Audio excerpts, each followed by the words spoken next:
Mr. President, the past 2 weeks have provided a kind of microcosm of the Democrat Party since the 2016 election, a combination of unhinged partisanship and a radical shift to the far left. In the past 2 weeks, we've seen Democrats call for not one, but two impeachments, Justice Kavanaugh's and the President's, and introduce another socialist-inspired, government-run approach to health care, this time on the issue of prescription drugs. First, there were the calls to impeach Justice Kavanaugh based on yet another vague rumor. It quickly became glaringly obvious that there was no substance to the rumor. The alleged victim apparently has zero memory of the alleged behavior, but that didn't give Democrats any pause. It was right on to the next rushed impeachment proposal. On Tuesday, the Speaker of the House announced that she was opening an impeachment inquiry into the President. Never mind that the President had declared that he would make public the transcript of the phone call in question. Apparently, she couldn't take the time to wait. After all, as the leader pointed out on the floor this week, Democrats have been looking to impeach the President since the moment he was elected.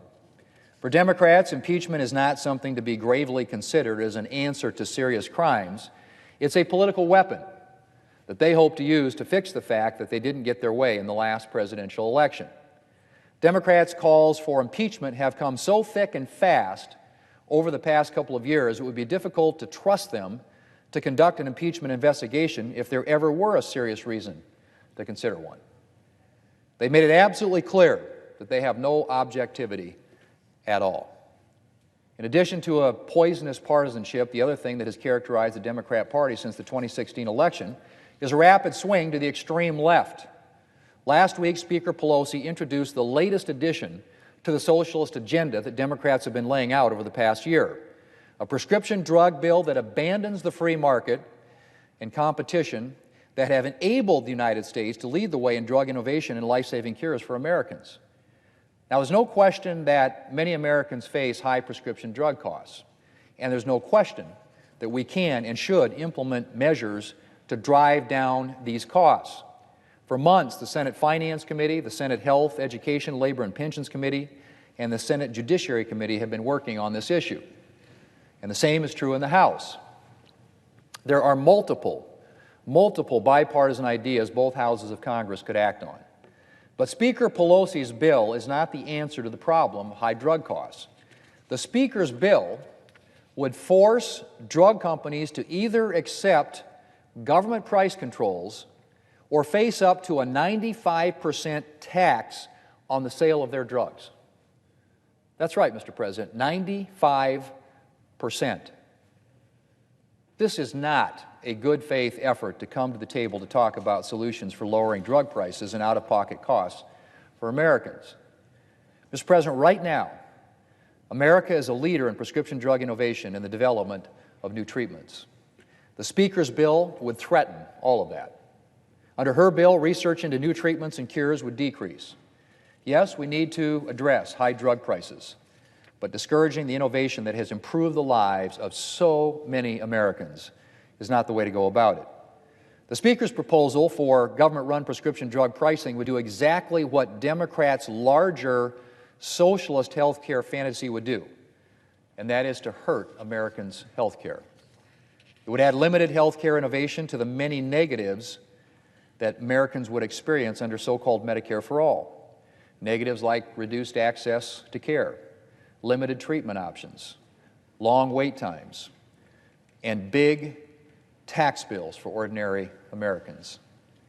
Of course, Democrats like to talk about forcing the wealthy to pay for Medicare for All and their other pie-in-the-sky proposals. The junior senator from Vermont recently introduced a wealth tax that he wants to use to pay for some of his socialist programs. His proposal would ostensibly raise $4.35 trillion over 10 years. Here's the problem, Mr. President. Let's suppose he put all that money toward paying for his government-run takeover of health care, Medicare for All. At a conservative estimate, Medicare for All would cost $32 trillion over 10 years. $32 trillion. The senator from Vermont's wealth tax wouldn't even cover 15% of that cost. So who's going to pay the other 85%? And that's supposing his wealth tax actually raises the money that he says it would.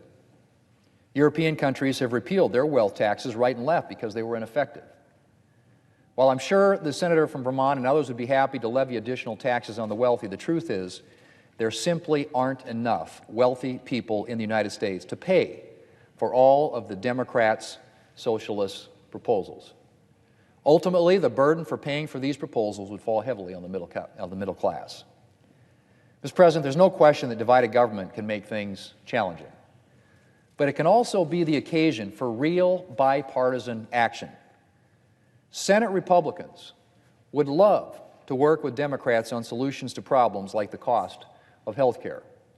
But unfortunately, Democrats have chosen to spend most of their time on partisan messaging and on proposing socialist fantasies that would hurt the very people that they're supposed to help. I don't have a lot of confidence that they will change anytime soon, but I hope they will. There's a lot that we could still get done if Democrats were willing to come to the table and to work with Republicans on solutions that will meet the challenges faced by the American people. Mr. President, I yield the floor.